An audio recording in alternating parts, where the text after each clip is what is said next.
प्रचार सभेला आपण एकत्र जमलोय। या प्रचार सभेच्या प्रमुख वक्तेपदी आदरणीय या भागाचे जिल्ह्याचे खासदार आदरणीय विशालदादा पाटील या ठिकाणी प्रबोधन करणार आहेत।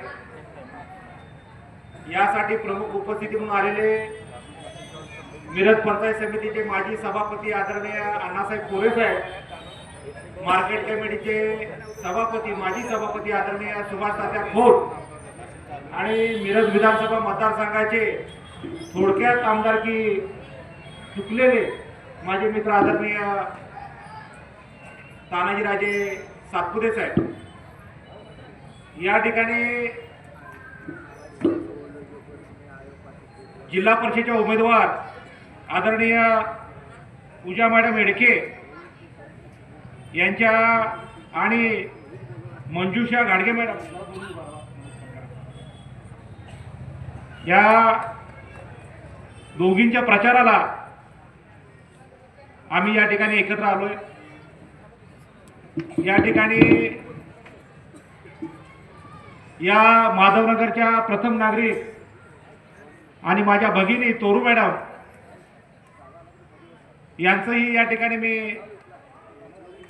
नाव घेणं गरजेचं ठरवतो समजतो। या ठिकाणी उपस्थित असलेला महिलांचा जो सहभाग आहे आणि याच्यावरून दिसतंय की निश्चित या ठिकाणी एडके मॅडम आणि गाडगे मॅडम यांना गुलाल आज लागलेला आहे। या ठिकाणी उपस्थित सर्व नागरिक बंधू भगिनी आणि मतदार बंधू भगिनी, निवेदिकांनी सांगितलेलं आहे प्रत्येकाने 5-5 मिनिटे घ्यायचे आहेत। वक्ते भरपूर आहेत आपल्या स्टेजवरती। या केंद्रामध्ये भारतीय जनता पार्टी ची सत्ता आहे। 2014ला ज्यावेळेला मोदी साहेबांनी सांगितलं की प्रत्येकाच्या खात्यावरती जो ब्लॅक मनी आहे, काळा पैसा आहे, हा स्विस बँकेत एवढा पैसा आहे की आपण जर तो पुन्हा परत आणला तर प्रत्येकाच्या खात्यावरती आपण 15-15 लाख रुपये त्या ठिकाणी आपण टाकू शकतो। आणि लोकांना वेळ लागले की किमान एक 15 लाख रुपये तरी येतील म्हणून लोक वेळी झाली खुळी झाली गाडगे साहेब आणि प्रत्येकाने त्या ठिकाणी मोदी साहेबांना मतं दिली आणि त्या ठिकाणी मतदानानंतर निवडून आल्यावर मोदी साहेब म्हटले, अमित शहा सर म्हटले की हा एक इलेक्शनचा निवडणुकीचा जुमला होता, तिथं पण फसवलं।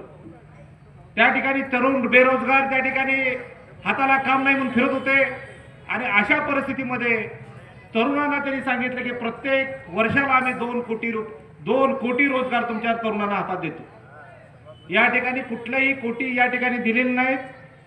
त्या ठिकाणी उलट रेल्वे विकली, LIC विकली, आता एकच त्या ठिकाणी बँक तयार करणार आहेत।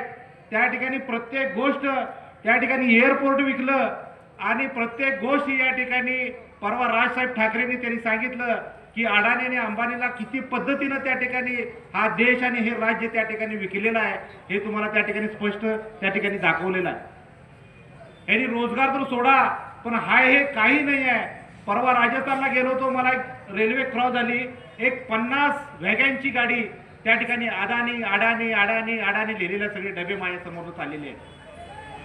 तर अशी परिस्थिती आहे, कुठलंही यांनी काही सोडलेलं नाही आहे। या ठिकाणी एअरपोर्ट विकलं, रेल्वे विकली, LIC विकली, सगळं या ठिकाणी विकून खायचं काम चालू आहे। नंबर 2, या ठिकाणी राज्य सरकारची जर परिस्थिती बघितली तर या राज्यामध्ये 40 ते 50% समाज हा मराठा समाज आहे, लिंगायत समाज आहे, बहुजन समाज आहे आणि एवढा समाज त्या ठिकाणी असताना एक 3.5% वाला ब्राह्मण समाजाचा व्यक्ती या ठिकाणी महाराष्ट्रावरती मुख्यमंत्री पण बसतो, ही या ठिकाणी महाराष्ट्राला लाजिरवाणी गोष्ट आहे। त्यामुळं आणि त्यांच्या इशाऱ्यानं हा महाराष्ट्र त्या ठिकाणी चाललेला आहे। या ठिकाणी प्रत्येक धर्मामध्ये जाती जातीमध्ये भांडणं लावणं, हिंदू मुस्लिम तेढ निर्माण करणं,